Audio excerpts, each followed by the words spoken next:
आज हम लोगों को खत्म करना है रेडिएशन, स्टार्ट करके पूरा। रजनी इधर से बैठे तो साफ दिखेगा। हेडिंग डाल लो radiation.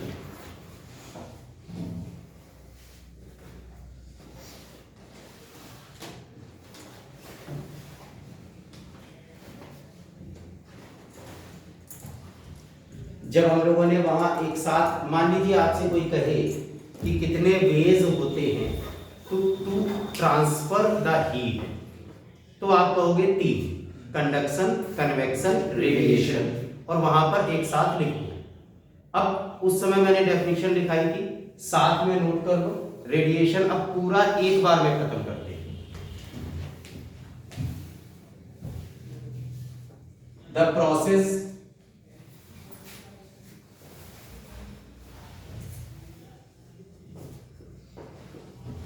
in which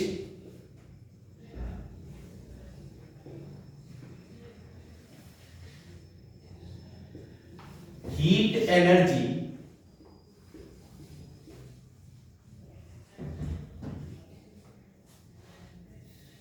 is radiated by a body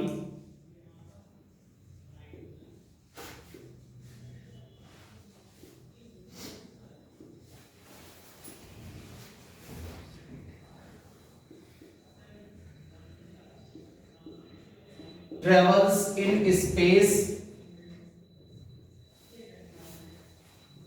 और एटमॉस्फेयर या medium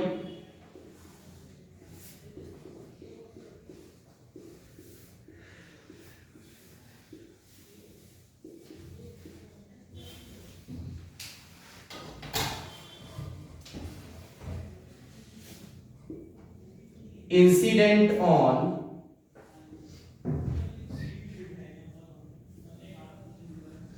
another body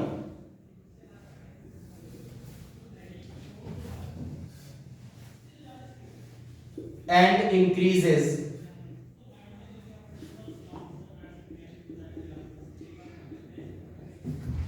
its temperature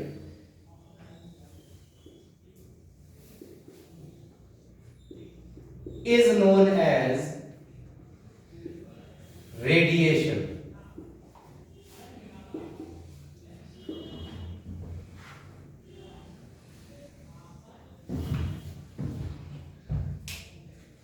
जैसे सनलाइट और हीट फ्रॉम सन टू अर्थ,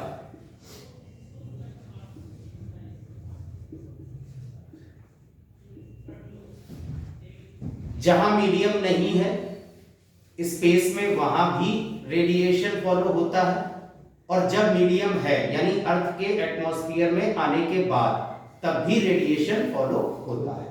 बात ठीक है? तो कंडक्शन के लिए मीडियम जरूरी है, लेकिन हीट ट्रांसफर के टाइम पर मीडियम खुद अपनी जगह शिफ्ट नहीं करता। कन्वेक्शन के लिए मीडियम जरूरी है, लेकिन हीट ट्रांसफर होता है खुद मीडियम पार्टिकल्स के एक जगह से दूसरे जगह पर हीट को ले जाने की वजह से। और रेडिएशन में मीडियम जरूरी नहीं है, मतलब मीडियम ना हो तब भी पॉसिबल है, और जब है तब भी पॉसिबल है। बात ठीक है?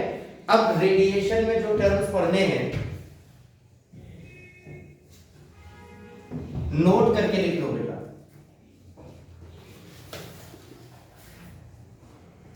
Late Q heat energy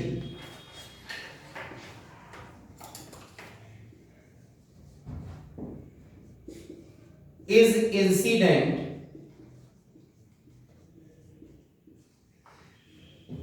on a body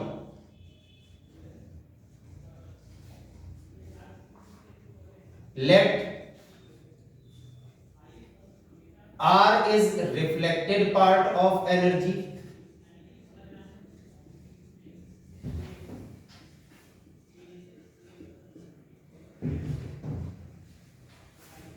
A is absorbed part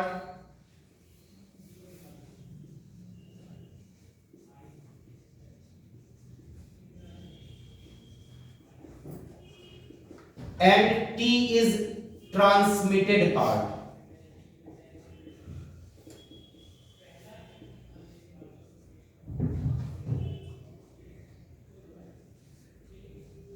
Of energy.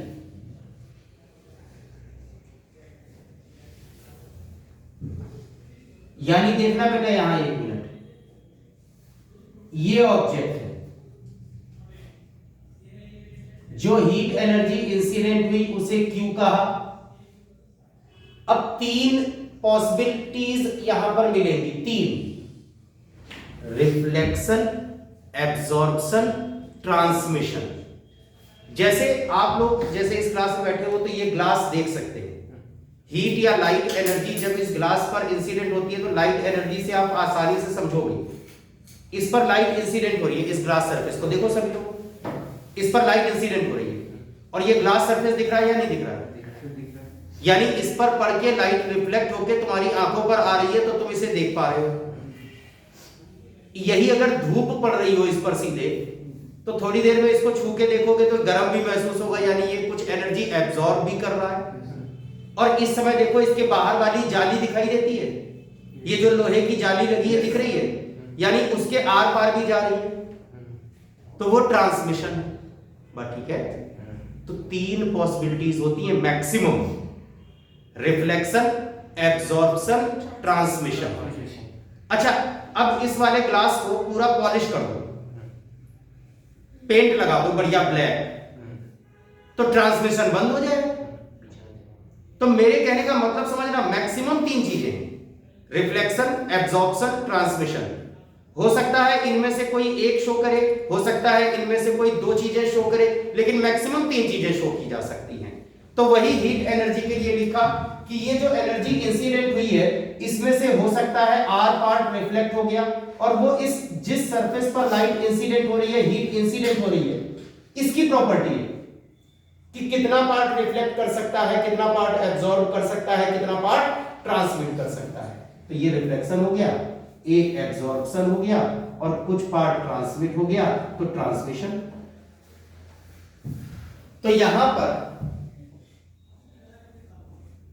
R plus A plus T is equal to Q। ठीक है? अब इसको करना क्या है, divide it by total energy Q, दोनों तरफ Q से डिवाइड कर दो। तो ये कैसा दिखेगा, आप लिखना रोको, बाद में लिखना, इधर देखो, इधर देखो। अब ये ऐसा दिखाई देगा, R upon Q plus A upon Q plus T upon Q is equal to Q upon Q। जानते हो R अपॉन Q, पहले इसे समझो, टोटल में से कितना रिफ्लेक्ट हुआ, तो ये रिफ्लेक्टिंग पावर बताएगा ना सरफेस की। जैसे अगर मैं टोटल को 100% मान लूं और मैं कहूं इस पर्टिकुलर सरफेस पर जब हीट इंसिडेंट होती है तो इसकी रिफ्लेक्शन करने की क्षमता है 30%, तो 100 में से 30 को रिफ्लेक्ट कर देगा। अगर ये कोई दूसरा सरफेस हो और मैं कहूं इसकी क्षमता 50% है, हाँ ना, तो रिफ्लेक्शन 100 में से 50 करेगा, 50 होगा तो 25। मतलब मान लो तुम 100 रेज, 100 लाइंस इस पर इंसिडेंट हुई और मैंने कहा इसकी एफिशिएंसी है 30%, तो ये 30% रिफ्लेक्ट करने की क्षमता रखता है। बात ठीक है? तो R upon Q, reflected part with respect to original, with respect to original, इसे स्मॉल r से डिनोट करते हैं और नाम देते हैं रिफ्लेक्टेंस।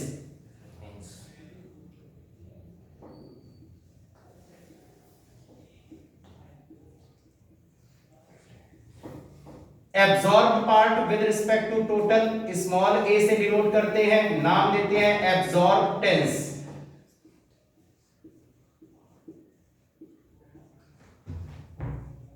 और transmitted part with respect to total, small t से डिनोट करते हैं, नाम देते हैं ट्रांसमिटेंस।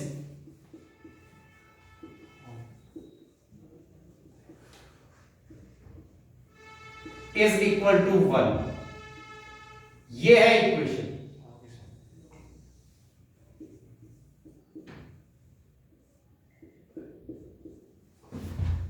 ठीक है, अब यहां पर 2 पॉइंट्स सीखो पहले।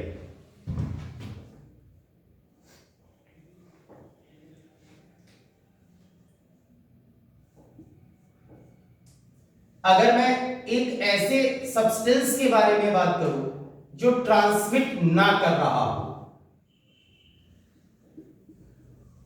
Late for a body T is equal to 0, तो इक्वेशन 1 क्या कहेगी?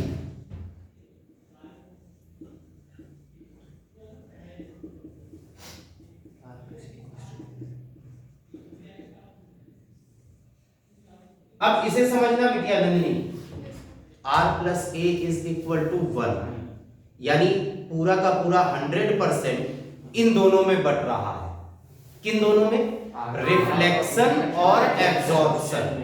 रिफ्लेक्शन और एब्जॉर्प्शन में अगर मैं कहूं रिफ्लेक्शन 80% है तो एब्जॉर्प्शन 20%। तो अगर कोई बॉडी गुड रिफ्लेक्टर है तो वो बैड एब्जॉर्बर है, और अगर मैं कहूं कि रिफ्लेक्शन 10% है तो एब्जॉर्प्शन 90%, यानी vice versa, bad reflector good absorber. तो यहां पर 2 पॉइंट्स मिलने हैं, जिनमें से एक पॉइंट ये है, that is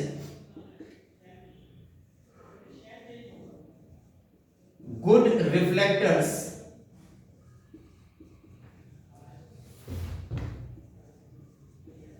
are bad absorbers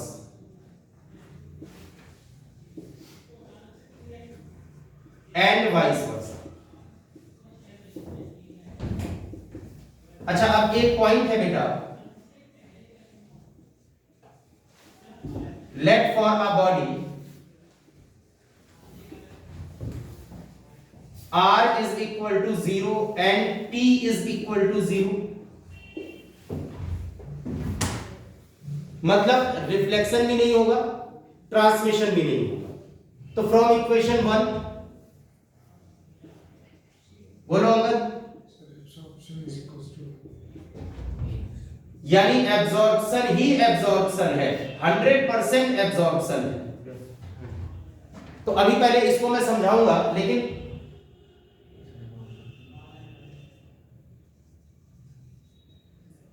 that body is known as perfect black body।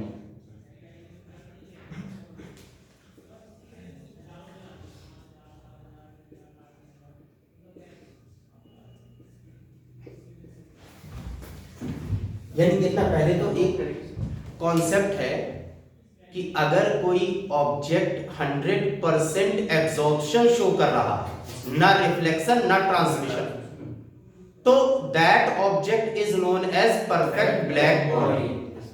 अब इसमें 2 बातें समझो। पहली, परफेक्ट ब्लैक बॉडी नाम है तो उसका कलर ब्लैक नहीं है, कोई भी हो सकता है, उसकी तो ये तो टेंडेंसी है, कलर से उसका कोई लेना देना नहीं है। और दूसरा, अब जैसे मैंने तुम लोगों से कहा कि ये परफेक्ट ब्लैक बॉडी है, तो आदित्य बोला अच्छा इसको मैं 5000 करोड़ जूल हीट एनर्जी दे देता हूं, ये जल जाएगा, फूक जाएगा, इसकी औकात ही नहीं है 5000 करोड़ को एब्जॉर्ब कर। बात समझना, ये एक ऐसा सब्सटेंस है, क्योंकि मैंने इसका नाम कहा परफेक्ट ब्लैक बॉडी, तो आपको इसकी प्रॉपर्टी पता है कि इट मींस ये 100% एब्जॉर्ब कर लेगा एनर्जी को, लेकिन अपनी औकात के हिसाब से, एफिशिएंसी के हिसाब से, अपनी ताकत के हिसाब से। मान लो इसकी ताकत है 100 जूल, तो आप इसको 10 जूल दीजिए, 10 जूल एब्जॉर्ब कर लेगा। इसको 70 जूल दीजिए, 70 जूल एब्जॉर्ब कर लेगा। 100 जूल दीजिए, 100 जूल एब्जॉर्ब कर लेगा। 110 जूल दीजिए तो ये बाकी कोर एमिट कर देगा, रेडिएट कर देगा। अब यहां पर कोई परफेक्ट ब्लैक बॉडी कितनी हीट रेडिएट करती है, इस बात को हम नेक्स्ट पॉइंट में सीखेंगे, जिसका नाम है स्टीफेंस लॉ। स्टीफेन साहब ने केवल बस यही बताया कि परफेक्ट ब्लैक बॉडी किस तरह से हीट एनर्जी को रेडिएट करेगी। बात ठीक है? हाँ, इतना नोट करो।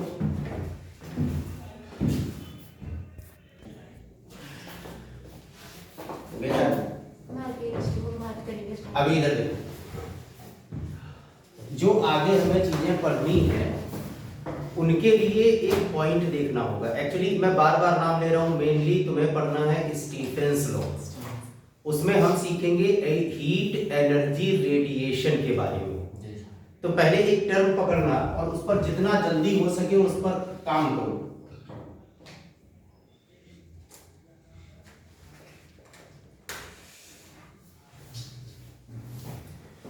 हीट रेडिएटेड को हम नाम देंगे Q,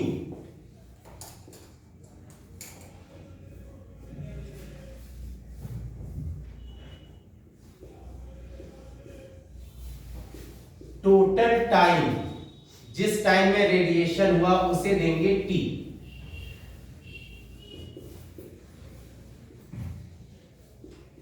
और एरिया ऑफ बॉडी को नाम देंगे कैपिटल A। ठीक है? तो अब एक टर्म लिखा जाएगा लगातार बार बार, हीट एनर्जी रेडिएटेड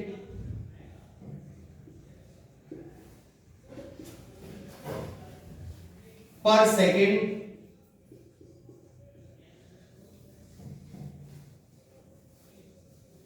पर यूनिट एरिया।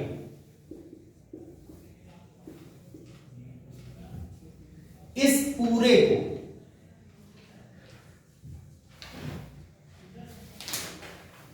E से डिनोट करेंगे और ऑटोमेटिकली वो Q अपॉन AT को रिप्रेजेंट करेगा। हाँ ना?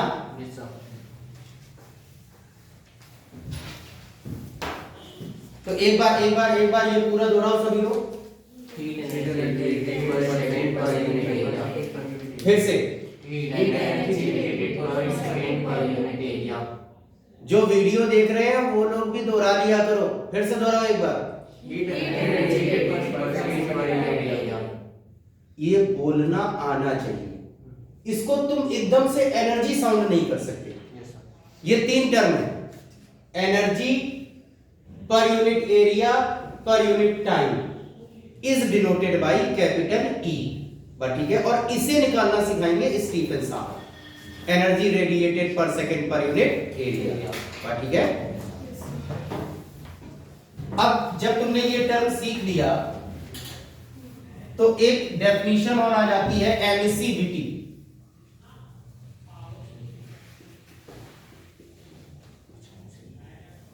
इसको स्मॉल e से डिनोट करते हैं। At same temperature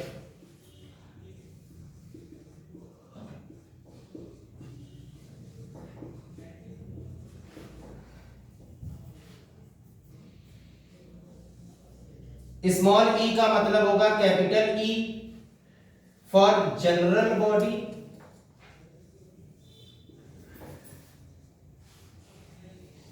with respect to capital E for perfect black body।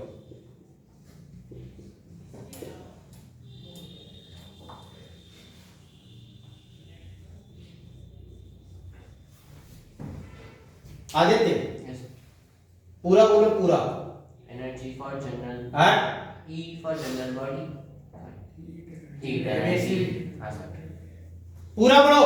Heat energy activity per second per unit area, heat energy activity per second per unit area for general body, heat energy activity per second per unit area for perfectly black body. मैं यही कह रहा हूं, ये energy के लिए sound करता है। तुम्हारे मन में अगर ये तुम सीधा नहीं पढ़ पाते हो या कैपिटल E दिखते ही तुम्हें ये पूरा मन में नहीं चलता है तो गड़बड़ करोगे नहीं मेरे कभी। क्योंकि बेटा जी हम तुम्हें निकालना सिखाएंगे एनर्जी, मेरी बात सुना करो, हम तुम्हें निकालना सिखाएंगे energy radiated per second per unit area.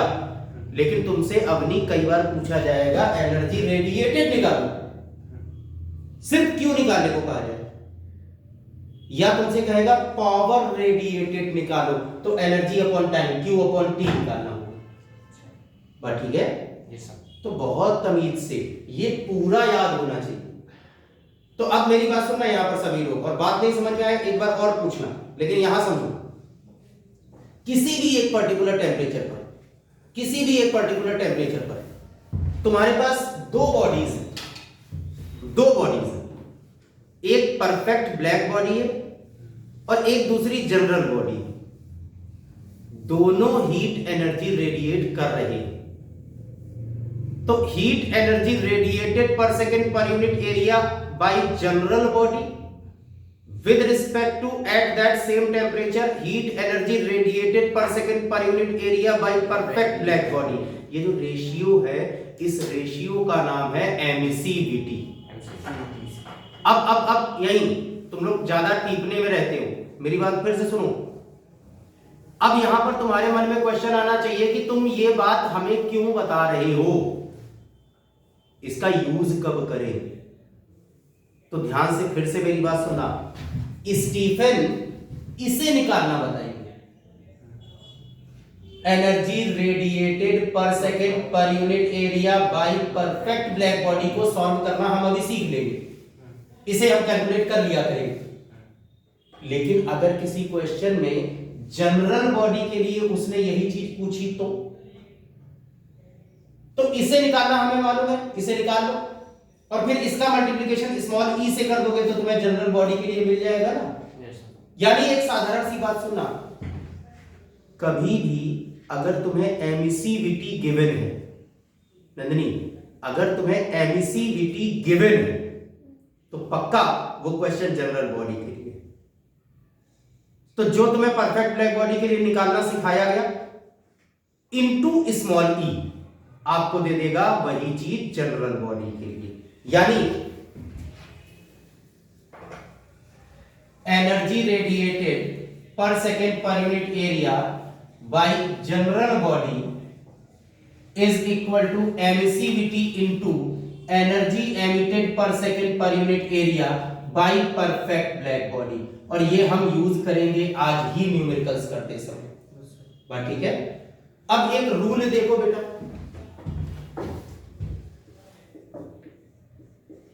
Kirchhoff's law.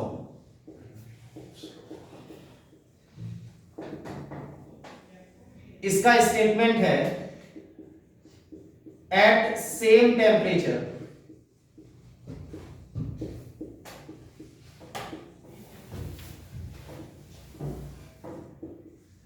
The ratio of emissive power to absorptive power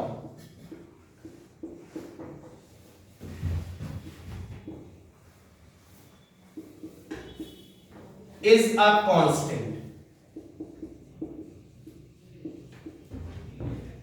for all bodies including perfect black body।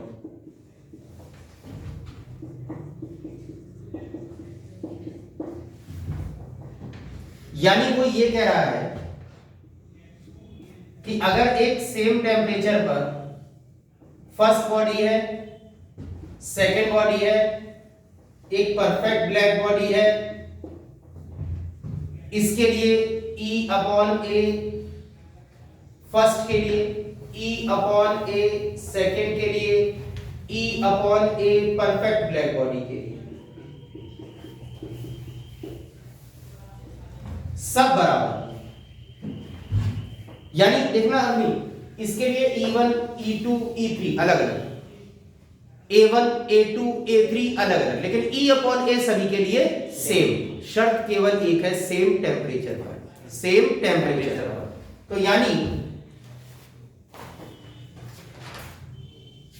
E upon A is constant. इसका भी एक मतलब निकलेगा, जरा ध्यान से देखना। अगर Shreyansh E upon A constant है तो E is directly proportional to A। यानी good emitters are also good absorbers. Kushagra आराम से समझना, इसमें थोड़ा दिमाग भी लगा लो, मत फिजिक्स की तरीके से देखो। जो अच्छा एब्जॉर्ब करेगा वही तो अच्छा एमिट कर सकता है। तो good emitters are good absorbers also, या good absorbers are also good emitters. ठीक है, तो ये है एक statement, that is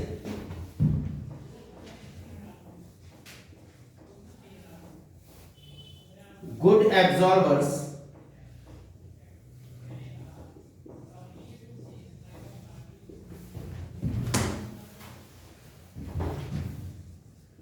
are also good emitters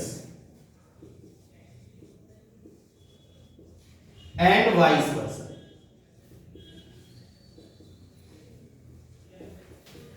तो एक स्टेटमेंट था कि good reflectors are bad absorbers, और दूसरा है good emitters are good absorbers. ठीक है, जो रिफ्लेक्ट अच्छा करेगा वो एब्जॉर्ब खराब करेगा, और जो एमिट अच्छा कर रहा है मतलब उसने एब्जॉर्ब अच्छा किया होगा। ठीक है, नोट कर दो इसे।